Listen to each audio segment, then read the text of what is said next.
And I wanted to start with talking about how to develop faster, more reliable C, C++ code. So are there any C or C++ developers in here? Just kidding. If you guys remember Agile software, they had a product called PurifyPlus that was a debugger for C, C++. And that company they actually bought that from another company called Pure Software that was started in 1991. And when that company started, it was a startup. And as you can imagine, since they were doing debugging software, it was a bunch of software engineers. And they were excited, and it was innovative and fun. And they were going to change the world by making software better and more reliable by creating this debugger. And the founders said, we're really passionate about process, and we really want not only our software to be good, but for our company to be really good too, right? And so we're going to put systems in place. And anytime there's a problem anywhere, we're going to put a system or process in place to make sure it never happens again. And they did that, and they were really excited. They felt like they dummy-proofed their organization. And the founders said, what we didn't realize is that when you dummy-proof your system, eventually, only dummies want to work there. And so what happened is, as soon as they started dummy-proofing, all these creative, innovative, crazy thinkers that they had that initially started the startup suddenly are leaving because they don't want to be told what to do. They came to a startup because they want to be innovative and they want to be creative and they want to figure out the best thing to do. And if they have to go look at a policy manual or listen to a rule or a process that tells them what to do, that wasn't fun anymore. And so they left. And that's pretty typical with startups, right? As soon as a startup starts getting successful, the initial people leave, and you have people come in who are more comfortable with the reliable stability of a more established company. And so they had a bunch of people there now that were really good at following the rules. Well, this was early 90s, and then Java suddenly became a really popular language. And all these crazy, innovative thinkers that would have been amazing at going, oh, this is what we should be providing for Java developers to make it something great for them, were all gone. All they had left were people who were really good at following rules. And so they weren't able to adapt. So that was in the early 90s. I guess at the beginning, or right before the dot-com era, before anyone even knew what the internet was hardly. Things are moving so much faster today.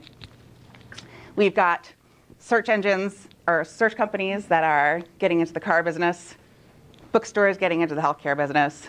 We have startups like Uber who are coming out and practically killing off 100-plus-year-old taxi industry within 10 years.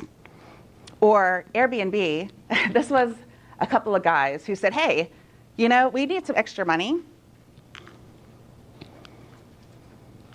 We need some extra money, and we've got an air mattress, and there's this conference in town. Maybe we could get people to pay to stay on an air mattress that we put on the floor in our apartment.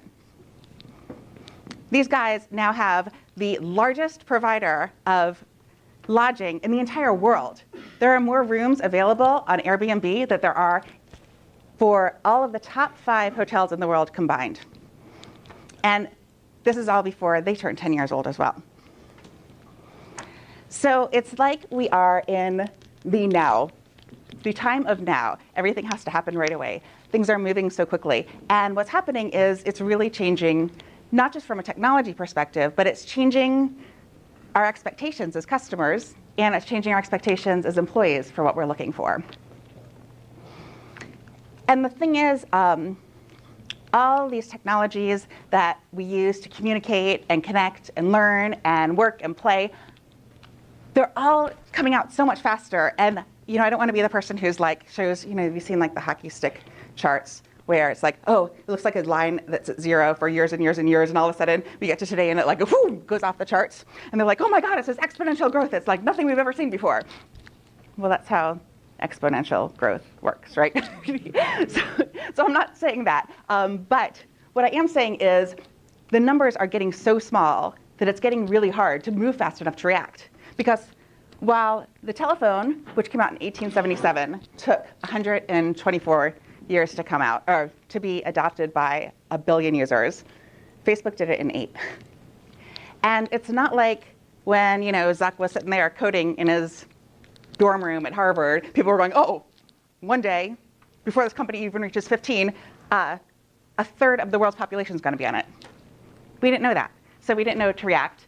And the amount of time between when something reaches sort of critical mass and when you've got to be on it or you're behind the times is getting a lot smaller, and it's making it a lot more complicated. So I feel like when people talk about the future of work, there's a lot of hype around the singularity and the robot overlords. And as a geek, I can totally get into that, and I think it's really exciting. But I don't think that AI is going to take all of our jobs next year. Like, I don't think that's going to happen. And I think that there are so many different changes going on right now that are beyond technology. And if we only look at the changes going on in technology, that we're going to miss out. And it's going to be really hard for us to adapt to all of these things that are coming down the road. So has anyone heard of MOISES NAIM? He wrote the book, The End of Power. OK, really interesting ideas. I feel like of everything I've seen, I find the way that he describes the changes that are happening to be the most interesting. So what he says is, we're going through this period that the power dynamic is totally shifting. It's shifting from the big guys to the little guys, right? And of course, we see it in the startups that we just talked about. But it's not just in business, it's in everything. So we see it like in the military, we have like insurgents and ISIS against the Pentagon, right? They're totally different. We see it in government. We see these long-term dictators and authoritarian regimes being taken down because people are organizing in the streets and protesting, right? So it's this time of all of this change, and all of the power is shifting. And he says, he looks at the way the changes are happening as revolutions. So we kind of categorize changes into 3 different revolutions. And the first one is the more revolution. This is pretty straightforward. There is more of everything right now than there has ever been, right? There's everything you can think of. There's more people, there's more companies, there's more products, options, technologies, healthcare, maybe not healthcare, medicines. Anything you can think of, we have such an abundance of that is unprecedented in history. And the reason this is helping with this shift in power is because when we, as the people, have so many more options to choose from, suddenly we start having the power to go where we want. The mobility revolution, also pretty straightforward. This is, everything is moving. People, data, goods, everything's moving so quickly. And things are being able to move faster and cheaper and easier than they ever were before. And this is shifting control because normally a big entity might have control because they've got control over a certain domain or over the transport of things from that domain. And so suddenly when people are able to move so much, that starts shifting the power. And then the third area is mentality. And this is just these huge shifts that we're seeing in attitudes where just the values and things that people are accepting of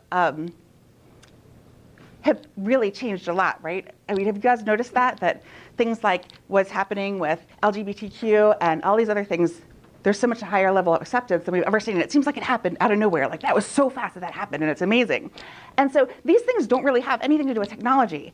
And yet, they're really changing kind of everything because they're changing so much about what we as individuals expect and what we are looking for. And so it changes how companies need to be able to work with us. And it also means that companies need to be more careful because a little guy can come in tomorrow, and in 10 years, your whole industry is gone. So it reminds me of survival of the fittest. I didn't realize Charles Darwin is not the person who coined that term. Did you guys know that? It was actually somebody who was writing about Charles Darwin that coined the term. And modern biologists don't really like this because it's kind of misleading. And a lot of people think they understand what it means because it seems so straightforward, and they don't. And so when we think of fittest, we think, oh, it's whoever is strongest, right? But that is actually, it's much more complicated than that. I will just leave it at that. And so what Darwin actually said is that it's not the strongest of the species that survives, nor the most intelligent. Exactly, did you say it? It is the one that is most adaptable to change. And the reason this is relevant to us is because time and again, the patterns of innovation and evolution that you see in nature, things like natural selection, those same patterns repeat themselves in everything that we do as human beings, from like the invention of the light bulb to how companies evolved to where they are today. And so if we want to survive in the future of work, we need to be the most adaptable. And that's really good because Agile is all about that, right? I kind of laughed thinking about when I read about how the survival of the fittest term was so misunderstood. Everybody thinks they know what it means. And I thought that's kind of like the word Agile, right? Everybody thinks they know what it means. And so a lot of people think that process makes you Agile. But that's not right, right? Flexibility is what makes you Agile. Process makes you predictable, which is good. But it makes you predictable because it makes you rigid, which is the opposite of Agile. So I wanted to kind of open it up, and I didn't really come with any like specific answers to these questions, but I really, for this talk, I'm not talking about software development. I'm talking about how can we be Agile as individuals and as companies. So I kind of wanted to open it up to you guys and hear what you think of, do we have, oh, we can write on that. What do you guys think it means to be Agile as a company? Anybody? I think that, but to maybe put a bit of a pushback on these revolutionary things, allowing more flexible or smaller entities to go, because you're showing 5 things. I don't know about phone and TV, that was long ago, but internet, smartphone, and Facebook, when they got introduced, yeah, it was people who are small and so on could move up there. But today, the internet, the smartphone, which is Apple or Facebook, are all behemoths, and they're rigid. That's true. And so what, I mean... so I will be talking about those a little bit. Nicely, but right. Probably in the past, all these monopolies probably started up as Agile startups and then became rigid themselves. The railroads or the TV studios. Yes. And the auto companies. So I should have clarified, and I didn't mean for that to be the main gist of all of this. It was just one more factor that's contributing. And those are meant to be trends, not, those are just trends that are being seen across the globe. It doesn't mean that it's true in every single case. You're right. I mean, Google and Amazon have a ridiculous amount of power, although I will talk a little bit about those as we get in. But if we could, I'm just nervous because I have a lot of material. If we could stick to, I think there should be time for questions at the end. Just throw out some words about what it means to be Agile as a company. Adaptable. Adaptable, yes. Responsive to your customers. Yes, absolutely responsive to your customers. Are you writing? Was that the idea? Oh, I don't know if you were taking notes on it. I figure I won't bother. You guys can hear. Okay. Having a high innovation velocity ratio? Absolutely, yeah, being able to innovate. Always learning. Always learning, definitely. I can also repeat what people say. If you can't, like, Slim. Slim? Tell me what you mean by slim. So, say GIT keeping it, keeping everything low. For example, in manufacturing, we call being agile is keeping the inventory low. Like GIT, the concept came to software was like lean and slim was the concept which they took into agile and said it's a software thing. It originally came from factories of as we all know from manufacturing side. Right. Okay. No, that makes sense. I wanted to make sure. So lean and slim. Yes. Continuous improvement. Continuous improvement, definitely.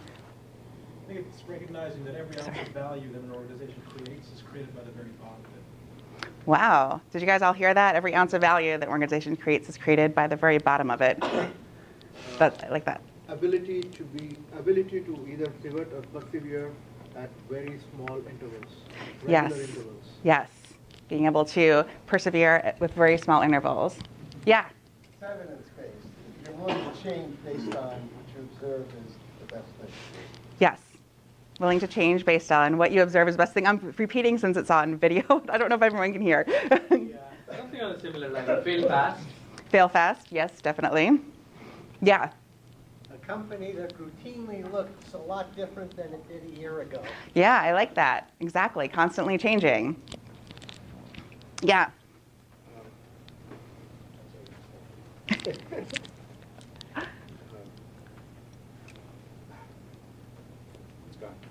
That's okay, we can come back. It's worker empowerment. Worker empowerment, definitely. Okay, I think this is a really good list. Let's move on. I know there's going to actually be a lot of overlap, but are there maybe different things that come up when you think about what it means to be agile as an individual rather than as a company? You guys had like a lot of ideas for companies. Relationship with the person you're interacting with. Always be in a relationship with the person. Not a relationship, in relationship In- with. Can you talk about that a little further? Just like, I think it's from the heart. It's like heart-centered. Even if Oh, wow. I like that. Okay, it's heart-centered. I'd never heard that before. That it is about relations and heart-centered. Is that, I like that. Thank you. Yeah. Always looking at collaborating with the team members and achieving within the stories and swarming. Okay, yes, always collaborating. You have the mic, so I won't try to. And think like beyond just about how we are maybe in our software development teams, but as just individuals as we live our life. Courageous and humble. I like that. Ooh, courageous and humble. Yes. Flexible. Flexible, absolutely. Willing to try things and see if they work. Yes, that's really huge. Willing to try things and see if they work. Unexpected and real. Unexpected and real. Wow, there's some good stuff coming up from this. Okay, I like it. Serving others. Serving others. Okay, this is awesome. Thank you all very much. Like I said, I didn't come with a list. I kind of wanted to hear what you said. It was very enlightening. I was thinking that the only thing that you really need to be agile, so it's funny, like when you hear people are like, you need to do these 10 things to be agile. It's like, no, all you have to do to be agile is figure out what works and do more of that, and figure out what doesn't work and try to stop doing that, right? But I did try to look up some definitions just to see if we were on the same page. And this one from Agile Alliance seemed to apply to companies: the ability to create and respond to change in order to succeed in an uncertain and turbulent environment. I don't think that's anything different. I did like this one, though, from Merriam-Webster. For individuals, having a quick, resourceful, and adaptable character. Quick, smart, and clever. Because we are all quick, smart, and clever. So, all right. So we are on the same page with what we're thinking with Agile. And I think it's an exciting time because I feel like a lot of these things that I'm saying are things that have been being said for quite a while. But I feel like with all the changes that are happening, that there's really going to be an advantage to it, and it's really going to put us ahead. So, inspired by the Agile Manifesto, I came up with some values for the Agilest. And to be clear, this isn't meant to be an end-all, be-all, because I could have come up with like 50. But some things that I thought were interesting for the Agilest is that we value trust over control, creativity over compliance, being wrong over doing nothing, and my favorite, paranoia over complacency.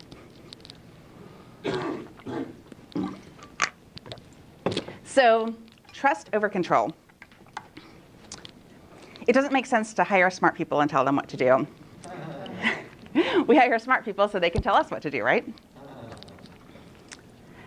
So, returning to this example of pure software that created PurifyPlus, the founder who created it woke up one day and said, I think I've created a company that I don't even want to work for anymore, right? With all that dummy proofing and all that process, and it's not fun anymore. Like, it was fun when it was a startup.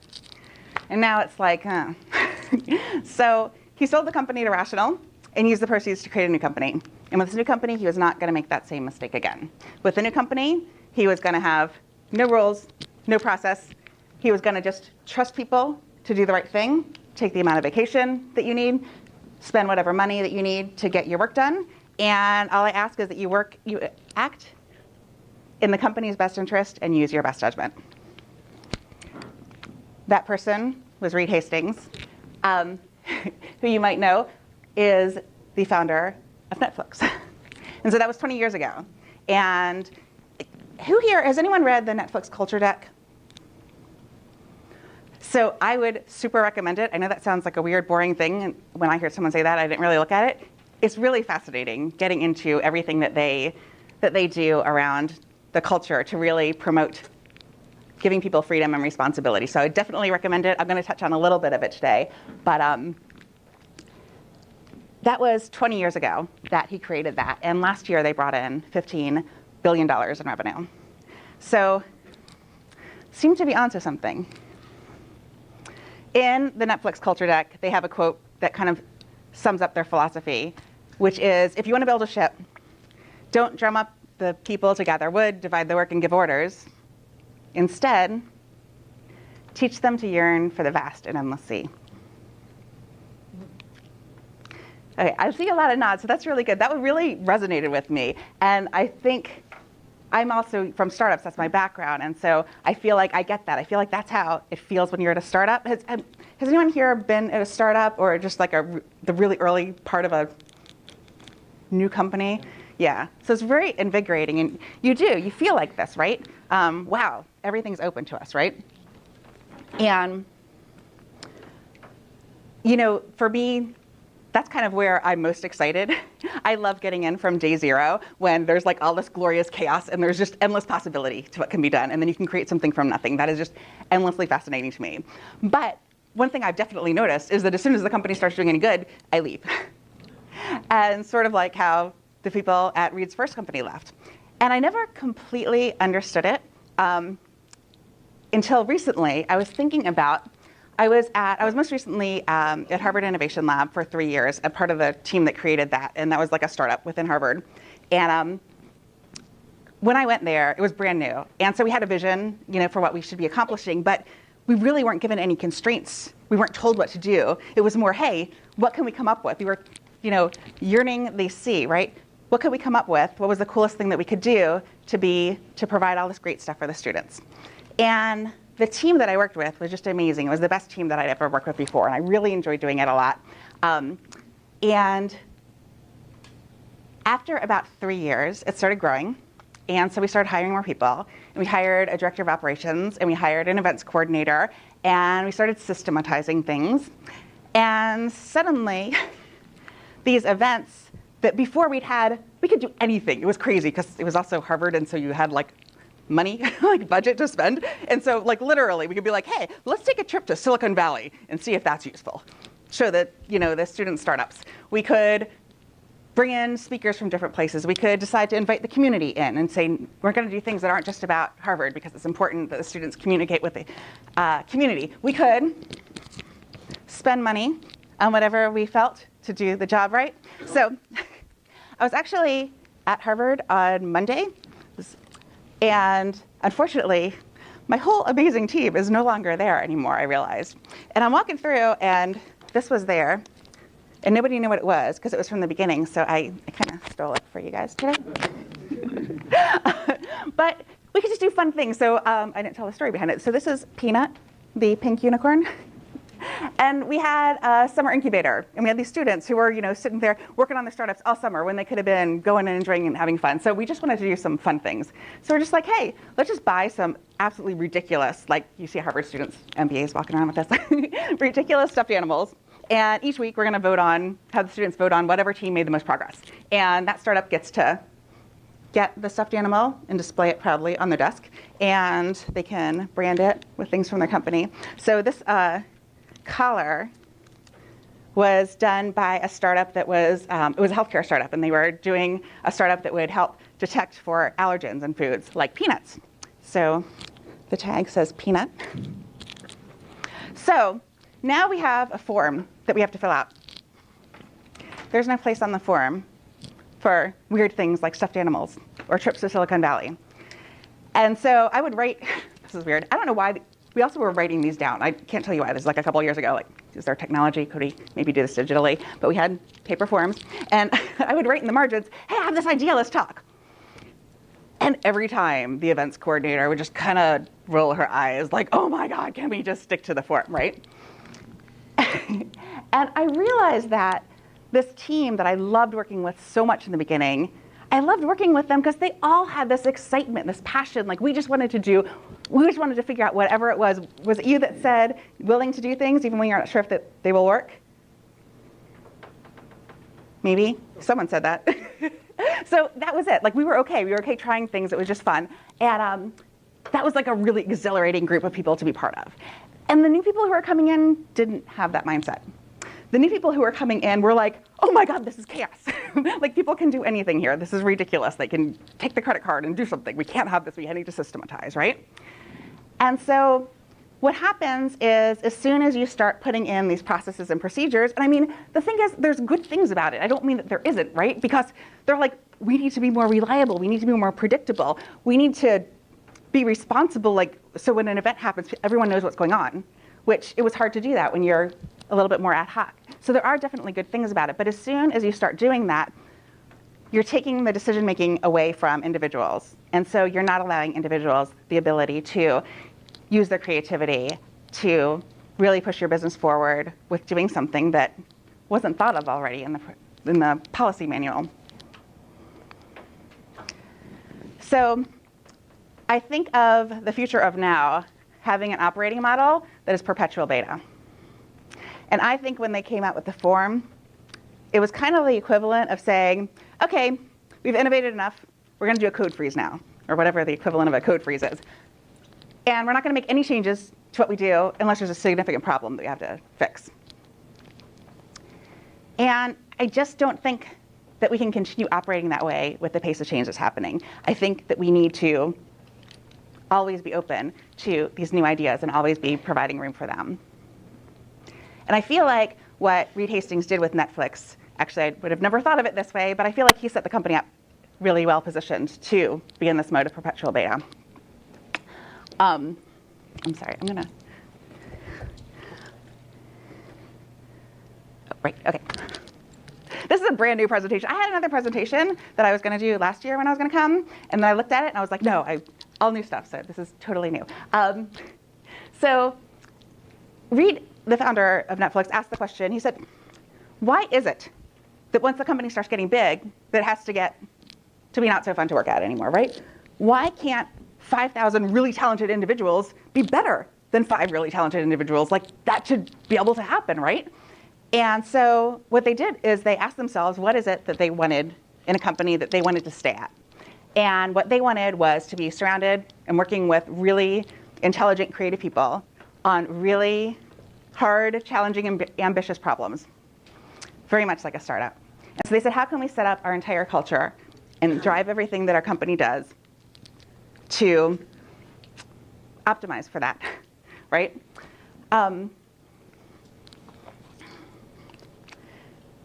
So in talking about it, he says, so we built a company in Netflix that tolerated some short-term chaos, and we managed right on the edge of that chaos, right? The no rules, no processes. The value is keeping and stimulating the amazing thinkers so that when the market shifts, like from DVD to streaming or from providing licensed content to original content, we have within Netflix all kinds of original thinkers. So this is awesome, but like I saw some eyes go like when I said there's no rules or no processes, right? So how do you stay on that edge of chaos without kind of falling into the abyss? So I will explain it as it's explained in the culture deck. They talk about how the challenge comes in as the company starts to grow, you add more employees, and of course complexity increases. That just is going to happen. But the other thing that happens is every time you add a new employee, when you start, say you have 5 people, you've only got 5 people to make your company work, and you're going to hire the best of the best of the best, right? And like, these are people that are the top, the absolute best that you can find. And so as you start adding people, you can't really keep getting that same quality, right? And so what happens is the average talent level, or as they put it, the percentage of employees that are really high performing starts to decrease. And so you have this gap in here between things that are getting really complex and people who haven't been there before, so they don't even know the system, they don't know how to do things. And that starts leading to chaos. And what companies typically do is they deal with this chaos by adding in, they start dummy-proofing things, right? They start adding in processes and procedures and rules that say this is how we're going to handle things, right? And then they can be predictable, and they can be much more reliable instead of this complete chaos, right? The thing is that I think that chaos is only viewed as bad because of how you think of these employees here. Because I think if you thought of these employees as your 5 original team members, that you're like, whatever you think is the best thing to do, like you know that they're going to go out and do whatever is going to make the company the most awesome, then suddenly this chaos isn't chaos anymore. Suddenly this is opportunity, right? I don't know what I'm hitting. And so what Netflix does is to try to address these things by doing 3 things. So the first is that they try to minimize complexity. So that at least helps with the first thing. And they do that by minimizing the number of offerings that they provide, but also by avoiding rules and processes. And I should say, it's not that they don't have any. They do have some for things like ethics and harassment and stuff like that, but that's kind of it. And then the other thing they said is, why can't we make it so that every time we add a new employee, that the average employee talent gets better instead of worse? If we can create a really amazing company that everyone wants to come work for, then we can recruit people from around the world, right? And we can keep getting better with every single new employee. And so they go to a lot of extremes to make sure that not only is every new employee that they add making things better, but they're pretty hardcore about seriously reevaluating the employees that they have every single year. And like they say, they look at it as a pro sports team, not a family. Like Google says, oh, our employees are a family. Well, a family, once you're in, you're probably not going to kick out your brother unless he does something really bad, right? But the pro sports team, it's not like that, right? You aim to have stars in every single position. And so every single year, the managers reevaluate, and they have something called a keeper test. So the managers are asked, which of your employees, if they told you that they were going to leave for a similar job at another company, would you fight to get them to stay? Not just would you like offer them, to match the salary. Which ones would you fight? And those ones that they will fight for, they pay really well. They pay top of market. But as they say, adequate performance at Netflix, unlike other companies, will get you a generous severance package so they can open the slot to put a star in that role. So that's 2 of the items, but you've still got this gap, right? I'm sorry, I'll go on that side. You still have this gap that is going to happen because there's going to be things that come up and people don't know what to do with them. And so how do you handle that? So what Reed Hastings decided to do, and I think this is very agile-minded, is say that instead of having rules and processes govern us, we're going to have a set of values and principles that we define govern what we do.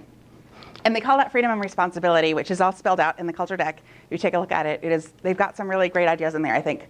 And the whole idea is we're going to hire people and give them the freedom to do whatever they think is the best thing to be done for the company.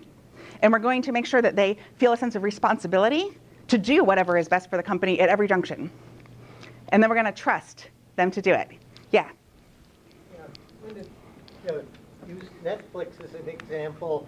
I was wondering if you could discuss another example which is probably current to all of us considering last Sunday, and that is the Patriots, which for the last 20 years has been held as a model of quite a good, excellent organization that's really adaptable and so on. And I mean, I've read recently articles that say, well, here's how they do it, which I could tell you if you want, but I really just want to ask you the question, how do you think the Patriots have done that over 20 years now? So as like a good, respectable geek, I know nothing about sports. I'm sorry.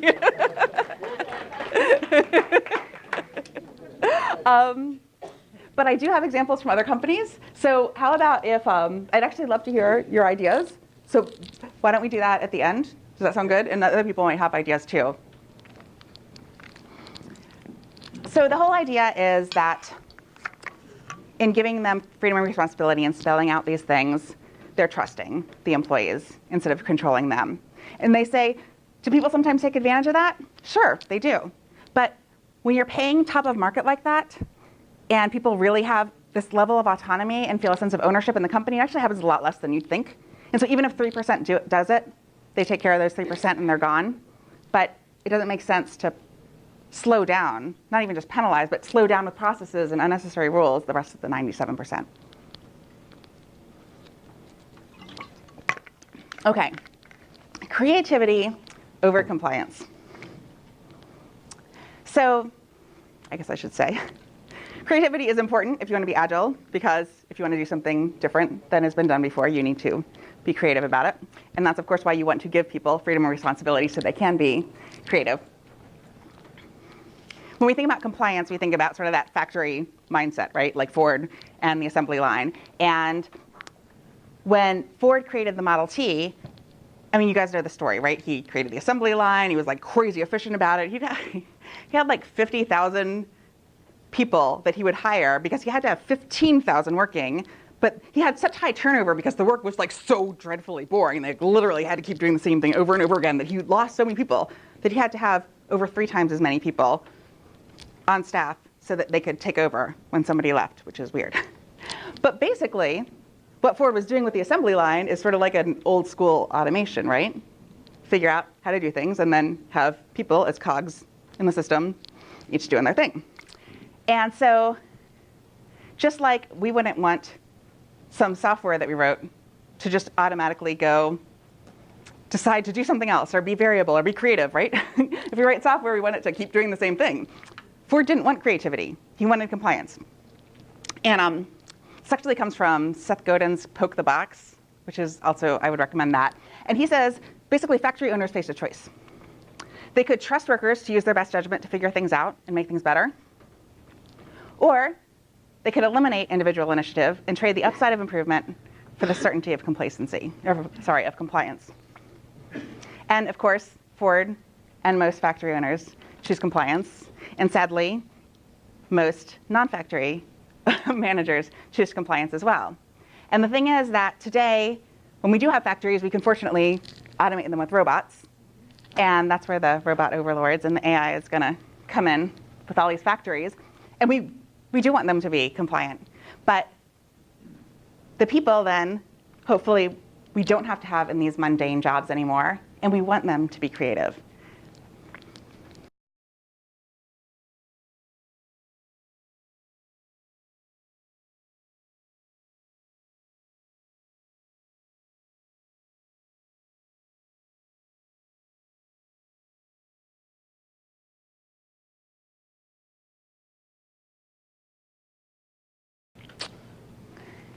And they talk about you can treat people, employees, like machines or like owners of the company. And if you treat them like machines, they've got a job to do, and they should do it. No questions asked. Kind of shut up and do it, right? But if someone is an owner of a company or feels like an owner of the company, then they're going to do whatever it takes to do the best thing for the company, to make sure that the company is doing well for it, even if it's outside of their job description. So Google's sort of official, unofficial mantra to employees is hire the smartest people, and they'll figure out the right thing to do. This, of course, is very different from command and control. It's funny, like I had my, I don't know when I got my master's degree, a while ago, 10 years ago, and I remember learning about all these management theories like theory X and theory Y and all this stuff and reasons that we shouldn't have command and control. And I know that those books had been out forever because schools are not terribly up to date on the materials. And so we've been talking about this forever. But it's not only command and control that needs to go, it's all of the mindset that goes behind it, right? So we can say, okay, well, we're going to have our agile self-organizing teams. But if we still have these beliefs like the product genius is really the one at the top, or this belief that we know all the answers, so we can define all this stuff. If we still think that the best thing to do, that we should be optimizing for minimizing risk and maximizing efficiency, then we're still going to have a lot of problems. We can put all these things into place, all these mechanisms, but if we still have these beliefs, then things are still not going to be working right. We have to really rethink everything. I feel like, on the efficiency, I feel like I had a slide on that. The thing is, when you maximize efficiency, I guess it's sort of like putting the processes in place, right? By maximizing efficiency, you're basically creating that level of compliance. You're saying, okay, this is the best way to do it, and so we're going to repeat that over and over again. And so while we always think about maximizing efficiency, like I always think about maximizing efficiency, but it actually can work against your goals of being innovative. And things like minimizing risk, we think about that a lot. But the thing is that you need to be able to do things even if they might not work, right? That's how you need to get ahead. And so that's not about minimizing risk. So a lot of these ideas that basically kind of come down to this mindset of shut up and do what you're told are very counter. If we want creativity, it really comes from our employees really bringing their full self to work, right? And all of their unique perspectives and ideas and memories and everything that they bring to it.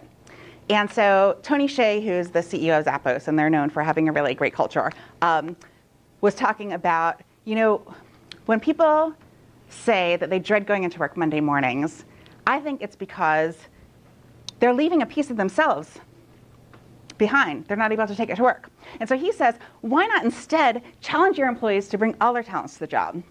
Reward them for not doing it just like everybody else, but for pushing the envelope, being adventurous, creative, open-minded, and trying new things.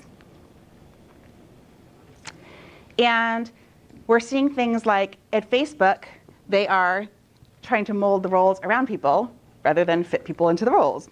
And they do things like allowing employees to actually decide what project they want to be on based on what project they think they could add the biggest contribution to. Because they feel like by doing these things, they're putting the employees in the best place to succeed. And the results of this are huge. I feel like there's still like a misconception of the product genius at the top, that we look at these companies and all the things that they do and we think these ideas got passed down. But a lot of times they actually come from the employees, are largely directed by it. So Gmail, which is huge, came about from a developer who was given the very prescriptive task of build some type of email or personalization product or something. And overnight, he threw together a prototype for Gmail, and that's what that became. Or the like button on Facebook, which we kind of think of as synonymous with Facebook, that wasn't even a task that was given from above. That was a couple of employees that were like really annoyed with the comments that they were seeing on posts on Facebook, because people will post something and people will be like, I like this, me too. And they're like, these are such inane comments. What if we just had a like button so we could get rid of the inane comments and people could actually post something useful in there? So they had the idea, they stayed up all night hackathon style and demoed it the next morning. House of Cards, the whole idea for original content with Netflix, it was not Reed Hastings' idea. He didn't want to get into original programming.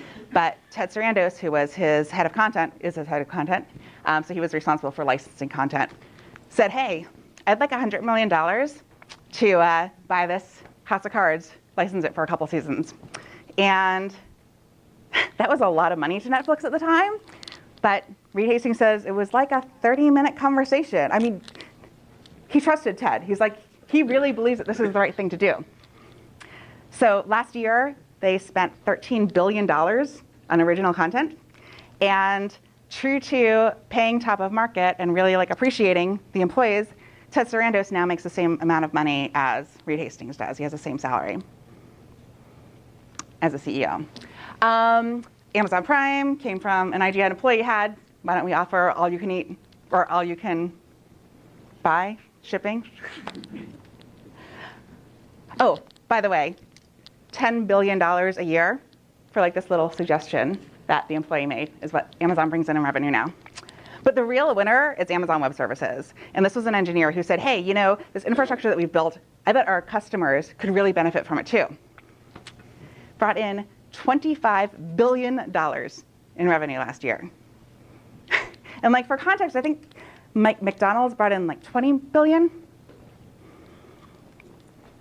A company's job is not to empower people. It's to remind people that they walk in the door with power and create the conditions that allow them to do that. So I'm worried that we're actually a little, I feel like I'm behind. I had an exercise. How long do we have? We have about 15 minutes. 15 minutes. Then we have Okay. Q&A after. Okay. I'm going to not have you do this here. I apologize because I was kind of excited. But I think when you want to start thinking about being creative, there's a lot about asking questions, right? And just to really help get you thinking more creatively. So I was going to have you write these down on cards, but I think we'll skip it. But something I guess that you can think about is imagine that your company was like Facebook or another company that you wanted to go to. And they said, hey, what project would you be able to make the best contribution to? What project would that be? And what if you could refactor your current role to better fit you instead of having you have to fit the role? What are just 3 things that you might be able to change about it? And finally, if this was my company, what's a crazy idea you have that might possibly work or it might not for making it more successful? And it could be about your company or another company. And then once you think about those, the next question to ask is there anything you can do to take a step in that direction? Because really, creativity is just about following your curiosity. I shouldn't say just. It's still a big deal. But creativity really comes down to following your curiosity. And so if you can get more curious instead of sort of being on autopilot, just like, okay, I got to go to work today, do the time to make the donuts, then I think you can really start making some changes. All right, being wrong over doing nothing. So I would say this is the hardest part about trying to be creative and agile, is doing things when you have no idea if they're going to work or not.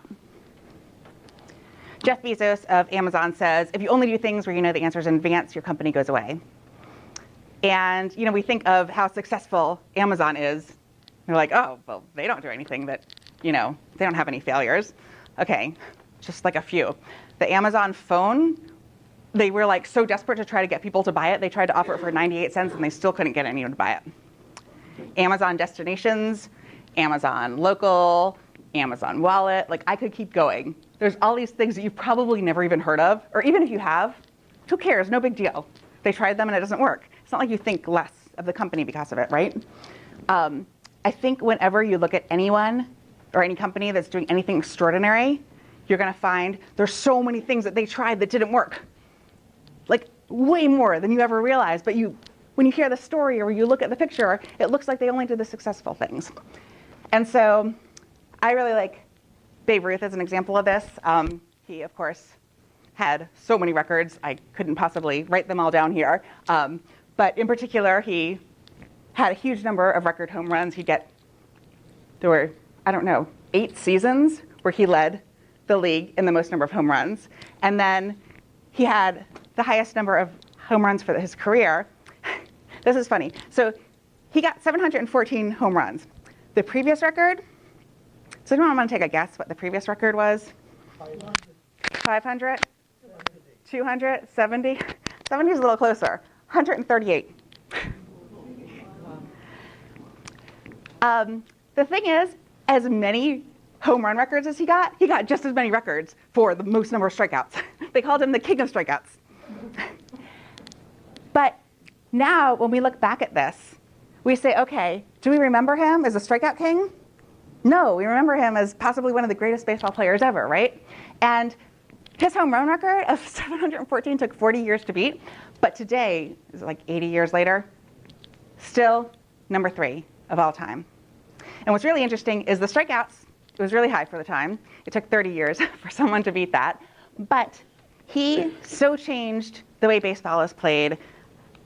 Before, home runs were like this happy accident if they happen, but you wouldn't be crazy enough to actually try for it. In fact, one of the reasons he got traded to the Yankees is apparently just the managers were like, you are too difficult. You're trying to hit these home runs. We just want you to be a pitcher, and you should be more controlled about how you bat. This is not how we bat. They said Babe Ruth was huge compared to everybody else. He's got half a foot on them and 200 pounds. Everyone then, I guess the average weight was 140, so he's way bigger. And they said he looked like a lumberjack trying to wield an axe. And so it looked like it was crazy. And so instead of going, wow, we're getting all these home runs, even in, what was the year he got traded? 1919? I think it was 1919 was his last year with the Red Sox. Okay, right. And he got the record of the league for the most home runs, and they're like, I don't care. We don't want to deal with this. But now, this is how it's done. And so 80 years later, even though he's still got the number 3 for home runs, he's not even in the top 100 for strikeouts. It just doesn't matter. And that's what happens when you keep trying and keep trying. The other stuff, it doesn't matter. This is, again, I think, from Poke the Box. The job isn't to catch up to the status quo. The job is to invent the status quo. So when we come back to thinking about being wrong over doing nothing, I think that if we can really get into that mentality of it's okay to be wrong, then it allows us to be actually much more agile, I think, than we are now. Because I have to be honest, I've never completely understood in product development, if you're really agile and you're really open to learning, that something happens during those iterations and you're like, oh, this is a better way to do it, and we're going to do this and go over here, how can you have a deadline? I've never really understood that disconnect. And I think that we could also look at this as saying we value learning over being right. And if you really value the learning and just coming out with whatever is best for the product, then that's going to be better than, oh, assuming that you were right and coming out with a product that maybe isn't as good. But you had all the right answers in the beginning. So I think Lean Startup is actually really great for product development for this. And I really like how Spotify is doing it. And I think, unfortunately, we're going to have to zoom through this. I thought I had a little more time. But they're doing Lean Startup for actual product development, which is, I think, how everyone should be using it. And has anyone seen the Spotify engineering culture videos? OK, those are awesome, right? I was like so happy when I saw them. So my favorite part of them was that they have no deadlines. And it's like, wait, how can you do that? How do you even know when the feature is going to come out? And they're like, we don't. And they think of a continuum between innovation and predictability. And if you are 100% predictable, you have no innovation, right? And so they like to think of themselves as a little, what do you call that, right of center? A little more on the innovation side. And it's a lot more important to them to get out the right product that's really going to nail it with the customer than to have to be like, oh, we know exactly what we're putting out, which assumes that we have all the answers. And I think more and more, as things keep changing so quickly with customer expectations and technology and everything else, there's just too many unknowns. Even if we know what something is today, it's changing. So I'm going to zoom through this. I wanted to kind of give an example of how they do it. The Lean Startup tenets, just quickly, if people aren't familiar with them, I would say eliminate waste is the biggest one. We know that from Lean. But with Lean Startup, a really big emphasis is on the biggest waste is building something that nobody wants. So rule number 1 is don't build it unless you know people want it. Rule number 2 is that we value learning over execution for when we're coming out with any product or a new feature, that it's a lot more valuable for us to get an insight from the customer that's going to allow us to create something great than it is to actually have created something that we like might or might not work for the customer. And finally, validate everything. Very take the scientific approach. Nothing you know is really known. Assume everything is an assumption. That's a funny way to put it. Everything is an assumption until you prove it with data. And you want to do tests that are kind of the simplest thing that could possibly work. So I guess I'll zoom through this. I didn't actually come with even a feature. Can somebody think of a feature that Spotify should add? Nobody? You could be able to immediately buy tickets through their app. Oh. OK. Yeah. Excellent. OK, you could buy tickets to concerts through Spotify. Yeah. Thank you. OK, so how would they go about doing this? Well, the first question, because the biggest risk they have is that they might build something that nobody wants. So the first thing is to do customer research, talk to customers, is there actually interested in this, and try to better understand, is there a real need or problem? Then create the hypothesis, and that's going to drive everything. This is your assumption. What is the impact that we expect from the customer? What is the customer going to get out of it? And what is the impact to us?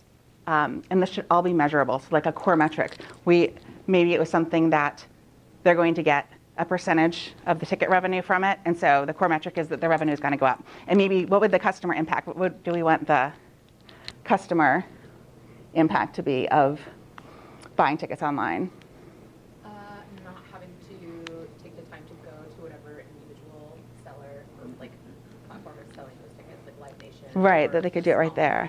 Yeah, OK, so that makes sense. So then that's easily measurable too, that you can just see how many do they do it. So you don't need huge numbers from these. You just need to put something out there, the simplest thing that could possibly work, and see if either of those numbers move, the revenue or the number of ticket sales.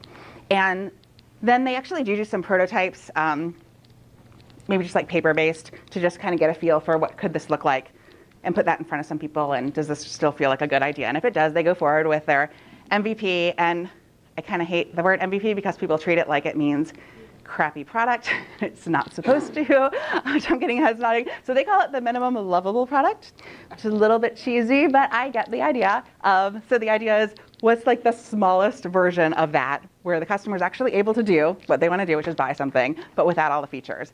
And then they have iterations that are just hypothesis-driven development. Let's deploy, they call it a limited blast radius, to a small percentage of customers and see what happens. They measure, so they could measure, did our revenue go up because we got any sales? Can we see any clicks on it? Based on that, they tweak and they deploy again, and they keep going until they either prove or disprove their hypothesis. And if their hypothesis is proven, because they have something that is actually giving them the numbers that they want to get, then they release and they can, do like a gradual rollout, whatever. But the idea is that by the time they release, they know it's success. There's no guesses there anymore because they've already put it out to a small percentage of customers and maybe like widen that circle a little bit to make sure. And that to me is so much more valuable than knowing what date a feature is going to come out on. Okay, this is the last one. Okay, we have 5 minutes, that's fine. So I knew that there was not going to be enough time for this, but this was my favorite, so I wanted to at least touch on it, which is that we value paranoia over complacency. So going back to Ford, he had this single-minded focus on efficiency, and it was amazing. Like I want to say he started coming out with the Model T around 1908, and then by like 1921, over half the cars that were being sold in the US were Model Ts, right? I mean, he was like killing it. Everybody was going to him. And one of the ways that he was efficient is that he didn't provide any options, right? You can have it in any color but black. Well, what happened is also in the 20s, people started getting more money. The economy started getting better. And they're like, hey, we'd actually like some variety in our cars. We don't all want to be driving black Model Ts. And other companies like GM noticed that. But Ford was so focused on, man, we're just going to keep banging out these Model Ts because they are bringing in so much money, 15 million Model Ts, right? That they missed it. And of course, Ford still survived, but a lot of companies don't. And this is just a trap that companies get into again and again. And there's, it's such a known pattern. There's a book by Andy Grove, who's the co-founder of Intel, about it. And he says success contains within it the seeds for destruction, because success breeds complacency, and complacency breeds failure, and only the paranoid survive. And when you listen to Reed Hastings, I wonder if he heard this from him probably, or had read his book, because he says, the reason that Netflix has been so good at disrupting itself, that's always amazed me. Like, they were in DVDs and they killed them, they disrupted themselves with the streaming, right? And then they were making all their money from licensing content. And then they decided to create their own original content, possibly pissing off the people who were giving them the ability to make all of this money. He said that when they created Netflix, they knew that mailing DVDs was not like the long-term plan, that was not going to work forever. They didn't know what it was. But he says because of that, they have this sort of ethos of paranoia as part of their culture. And so they're always looking for the next thing. And so I think that's very important. So I will mostly leave it at that. I wanted to just let you guys know, or I guess ask a favor. I took some downtime to do some art and raise a puppy. And now I'm ready to get back into things, and I realized I also took a downtime from looking for new opportunities. So if you guys liked what you heard tonight and you think this would be useful, I'm working with companies, I'm speaking workshops, and also on innovation, on creativity, and also helping them with innovation and creativity initiatives. So if you know anyone that would be interested, if you could let me know, I would really appreciate that. And Questions and answers. I just have one more thing. I'm sorry. I just didn't want that the last thing because then it gets lost by questions and answers. So just to wrap it up, going back to that idea of a revolution, I do think it's an exciting time. It's kind of chaotic. There's a lot of things going on. But I think that we have the opportunity to really design what our careers are going forward. Not that we didn't always, but I think there's so much more opportunity right now. And I think it's really exciting because we have much more power available to us now. And so if we can take time, learn what we learned from Agile and do retrospectives on ourselves, and ask if we like what we're doing, what do we want to be doing, and just what's one step that we can take towards that, I think that we can all have a huge impact and be incredibly successful in future work. Go back to the last slide. Go back to the slide with the phone number. Oh, I'm sorry. Yes, thank you. Thank you.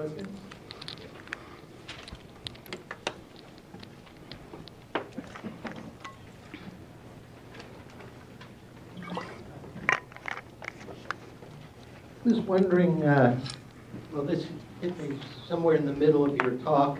You had the quote on the board that said, agility is the ability to create and respond in order to succeed in an uncertain environment. What struck me is that that's what your 7-year-old is facing in the world they're growing up in, because they need to succeed in an uncertain environment. It's very uncertain to a 7-year-old. It is. To a puppy, too. I'm noticing that. He's very curious, and it makes me appreciate curiosity so much. So do you think getting an agile mindset in one's organization gets people to approach things with the attitude of a child? Yeah, I mean, that is the ideal. And that's why I think you're held back, even if you're like, we're going to change our organizational structure to look a little bit more flat, but we still believe that we know all the answers up front and that we should minimize risk and not try things. So yeah, absolutely. If you can, it's a really hard mindset. It's very uncomfortable. But if you can have a company that is okay with that, I think that it's hard enough for us as individuals to put our necks out. But if at least we're doing it for our own startup, our own company, then there's at least, there's a downside of if we fail, but there's the upside of if the company does well, it's our company, right? If we're working for another company, I feel like we shouldn't have to put our necks out if the company isn't supporting us for that, because the downside is to us, we might get fired because we did something the company didn't like, and the upside is all to them. And so I think it's really important that companies provide an environment that makes it so it's very safe to do that kind of thing. The question is about, I'm here, back. Oh, okay. So if we are talking about this culture after 25 years of age, right? Like the kid, what I see the kid growing up, this Agile is no longer in their lifespan. Like the education system, everything goes by the competition, individual performance, and excelling things, and all those things. So how suddenly somebody can transform to that case? I'm sorry, to transform into which case? The educational system, how it is. We fix the educational system? Yeah, so we are talking about sometimes I think it's a hypothetical situations where suddenly person behaving Agile way rather than being Agile way. Yeah, I had so much for this because I was so excited about this topic. I cut so many slides. But one of the slides, there's a book called Get Weird, which I would recommend. It's a little weird, but I guess it should be. But he talks about that this is ingrained in us from the earliest age, and I'm trying to remember the quote. It was, from our earliest age, we are taught to sit down, shut up, and comply with orders, rather than stand up, stick out, and cause a disturbance. And we are taught to value answers over questions. And that was really, I think that's really interesting to think about because, yeah, our whole educational system has set that mindset up for us. There's a book about, a beautiful question, and it says, you never know about these stats, but children ask 400 questions a day. They ask a lot of questions, but it kind of gets beaten out of us, right? Very early in life. And yeah, our educational system's a huge problem. I can keep going on about it. Bloomberg came out with a list of the 10 most innovative countries. 10 most innovative countries last year, and we're not even on the list anymore as the US. And I think it's largely because of our education system. We're not doing things to prepare the next generation. Yeah. So the quote from Oh, I'm sorry. The quote about the biggest waste is building something nobody wants. Mm-hmm. I can see some people interpreting that as saying, oh, so if we were to follow lean startup, and if we tried and failed, then we had the biggest possible waste. So instead, let's take months and months to dig through the trillions of terabytes of data that we have to prove that what we're about to do is going to be successful, and then do an experiment. Because now we're not going to have, we're going to eliminate the waste by not building something nobody wants. So how do you encourage the lean startup mentality if that's your watchword? I have to think about that. So I mean, you have to look at whether the return on investment makes sense. So if you're like taking forever to dig through the data and it's just wasteful, then that doesn't make sense. But I do think that it's a good thing if you have data, if you can look through it and get some insights. And I think everything around lean startup, and those tenets I should say are that's just what I put down. It wasn't like anything official, but that's how I think of it. I think a very key part is that you're doing very quick iterations and you're constantly putting out things out there and testing. And so it should be about movement, right? I don't know if that. I'd like to propose the biggest waste is not learning. The biggest waste is not working? Not learning. Oh, not learning. Yes. Oh, that's a good point. Yeah. I noticed that the companies that you mentioned that are doing Agile perhaps better than others were Amazon, Facebook, and a lot of companies that are on the West Coast. Can you tell me some companies that you think are doing Agile well in this region? I will think about that. I will say that, I don't know if you guys saw, Peter Thiel recently said that Silicon Valley has jumped the shark. So that kind of, it drives me crazy. I was very involved in the Boston startup community, and I hate and it's great what they're doing over there, but I don't think that everything should be about them. Companies that are doing well here. Spotify. Oh, Spotify is here. Yeah, can I turn this to the audience? Because I bet you guys know a lot.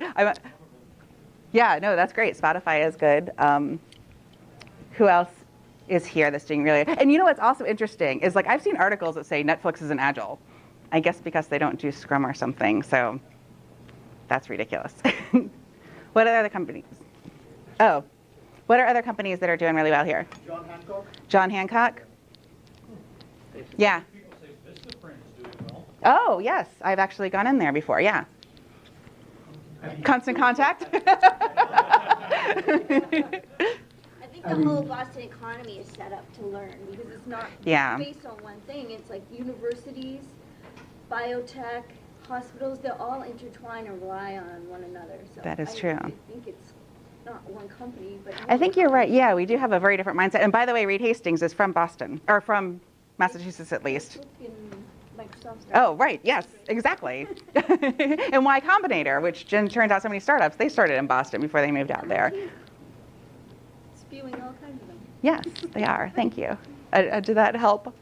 I do think that there are a lot. I'm sorry, I'm just not. So Where am I? Comment, observation, question. You tried to Spotify, and you said that every company should try to follow the model. I'm sorry if I said that. I shouldn't have said it that way. So I believe it's a good model for a lot of companies. They struggle to sort of like put our eyes on companies that they found a model that it works for them. Right. Right. And can you sort of like give us a few words that like not to obsess about trying to replicate something that it worked for a company that culturally it works, right? Because it sounds to me I have some difficulties digesting the dogmatic Agile. Yeah, no, and if I said that everybody should follow that, I really apologize. I shouldn't. Sometimes my brain turns off when I'm presenting, like on autopilot. I don't think that. I think that it should absolutely, everyone should do what makes sense for them. And that has always been what drives me really crazy. That's why I hate when I see that people say Netflix isn't Agile because they don't follow certain things. People say Spotify isn't very Agile because they're not like true Scrum. There's so many things that I like about Spotify, I couldn't get into all of them, but one of them that I really respect is that they say, they started with Scrum, and some of the things didn't work for them. It just was holding them back. And so they said, first learn the rules, and then break them. Like, figure out what works. And so I think that the only real thing about being Agile is figure out what works for you, and just be constantly looking, doing those retrospectives, getting feedback, right? And if it works for you, then keep doing it. Some dogma that you have to be doing stand-ups or TDD or 2-week sprints because somebody else said that you could. I like when I kick everybody in the head that thinks that. Thank you, you're my hero. Okay. Couple more questions? No. Any more questions? Yep. You stimulated me to go look things up while you were talking. It was Okay. Herbert Spencer writing about Darwin. Point survival of the fittest business. You are right. And another point to bring in, which I was a little surprised you didn't mention, was that Frederick Winslow Taylor, the guy who did the time and motion studies. I wish like heck that had never happened, and I'd be very interested to know in what kinds of industries people still use that nonsense, because that's one of the biggest turnoffs that ever happened to human beings. Yeah, I think so.